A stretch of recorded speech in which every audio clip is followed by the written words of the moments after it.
अल्हम्दुलिल्लाह वस्सलातु वस्सलामु अला रसूलिल्लाह अम्मा बाद। देखें, तलाक़ के मसाइल के ऊपर कुछ बातें होंगी। इस मौजू को लेके हम बात करेंगे कि तलाक़ के लिए सुन्नत तरीका क्या है, और सबको ये सीखना चाहिए, क्योंकि हर चीज़ को हम कुरान और सुन्नत के मुताबिक फिर ही कर सकेंगे जब उन चीज़ों का हमारे पास इल्म होगा। तो जब इल्म होगा फिर ही हम, चाहे वो निकाह का मसला है, तलाक़ का मसला है या नमाज है, अगर हमारे पास इल्म होगा तो फिर ही हम उसे जो भी कुरान और हदीस में तरीका बताया गया है मिलने का और अलग होने का भी तरीका बताया गया है, जैसे निकाह में शर्तें हैं और क्या तरीका है सारा बताया गया है। इसी तरह अगर अलग भी होना है तो उसका भी इस तरीका बताया गया है। इसलिए ये मसाइल हमें सीखने चाहिए, क्योंकि ये अल्लाह की हदूद है, ये जो अल्लाह का कानून है, ये जो तरीके हैं। तो इसलिए हम अगर इसको सीखेंगे फिर ही इसके मुताबिक अमल करेंगे। तो इसलिए सभी को इसके बारे में सीखना चाहिए। इसके तलाक़ के ऊपर ही हम कुछ चीज़ें देखेंगे, मुख्तसर इतना तफसील में नहीं जाएंगे, लेकिन मुख्तसर देखें।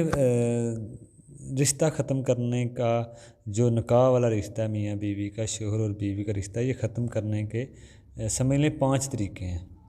तो हमारे हाँ जो ज़्यादा राइज है वो ज़्यादा जो चलता है वो तलाक़ है और खुला है, लेकिन और भी हैं, वो भी मुख्तसर देख लें। जैसे तलाक़ क्या है, रिश्ता को ख़त्म करने का जो फ़ैसला वो शोहर की तरफ से होता है। तलाक़ में तो जब रिश्ता ख़त्म करता है, निकाह वाला जो तलाक़ ख़त्म करता है तो वो शोहर करता है, तो उसे तलाक़ बोलते हैं। वो शोहर की तरफ से फ़ैसला होता है और उसका एक प्रोसेस अलग है जिसे तलाक़ कहते हैं। दूसरा तरीका खुला का है, जो खुला में इस रिश्ते को ख़त्म करने का फ़ैसला बीवी की तरफ से होता है। बीवी को हक़ होता है, अख्तियार होता है कि वो निकाह ख़त्म करे, वो रिश्ते को ख़त्म करे, और इसका जो प्रोसेस है, तरीका, वो अलग है। तलाक़ का अलग है, दोनों का अलग अलग है, लेकिन मंजिल एक ही है, समझ लें मकसद एक ही है, दोनों का अलग होना। तो तरीके दोनों के अलग अलग हैं, और दोनों अपने अपने फ़ैसले अगर लें, अपने हिसाब से ख़त्म करें, तो उसको तलाक़ और खुला बोलते हैं। अगर बीवी की तरफ से फ़ैसला हो रिश्ते को तोड़ने का तो उसे खुला कहते हैं। ये समझ लें दूसरा तरीका है। एक तीसरा तरीका भी है, जैसे तफरीक, उसे तफरीक कहते हैं। जैसे ना वो शोहर ख़त्म करता है, ना ही बीवी ख़त्म करना चाहती है रिश्ते को। ना शोहर ख़त्म करना चाहता है, ना बीवी रिश्ते को ख़त्म नहीं करना चाहते, लेकिन वो रिश्ता समझ लें ख़त्म कर दिया जाता है। इसकी सूरत ये है कि जैसे मियाँ बीवी का रिश्ता बन गया, लेकिन शरीयत में मियाँ बीवी बनना जायज़ नहीं है। उनका मियाँ बीवी बनना शरीयत में जायज़ नहीं है, लेकिन उनका रिश्ता बन गया है।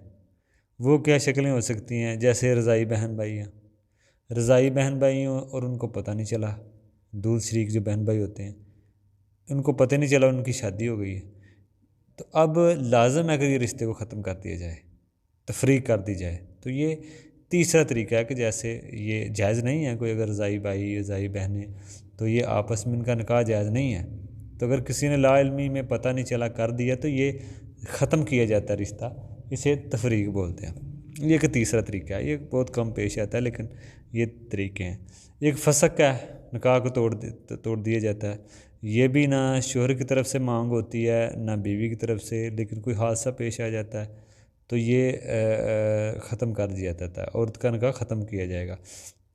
वो कैसे, मिसाल के तौर पर शोहर गुम हो जाए, हकीकत में औरत तलाक़ या खुला नहीं लेना चाहती, लेकिन मजबूरी होती है, पहले निकाह को तोड़ना होता है, तो इससे फसक कहते हैं।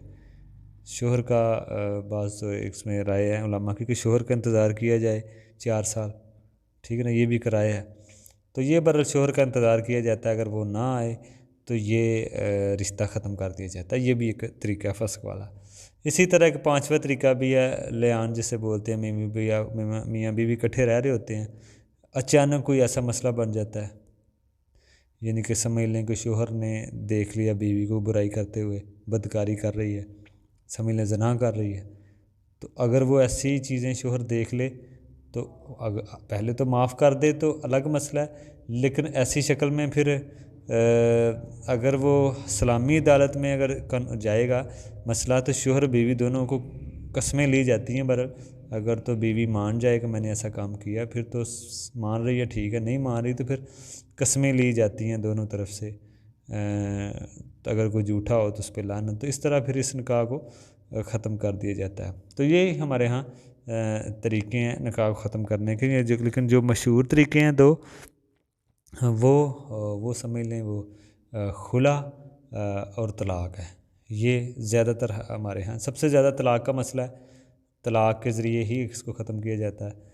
और अगर बीवी अलग होना चाहे, अपना हक़ इस्तेमाल करना चाहे शोहर से, तो फिर वो जो खुला वाला रास्ता अख्तियार करती है। तो ये दो ही चीज़ें हैं जिसकी वजह से ये ख़त्म होता है रिश्ता। तो इंशाअल्लाह आगे हम मज़ीद देखेंगे कि ये तो था कि यानी कि निकाह को कितने तरीक़ों में ख़त्म किया जाता है।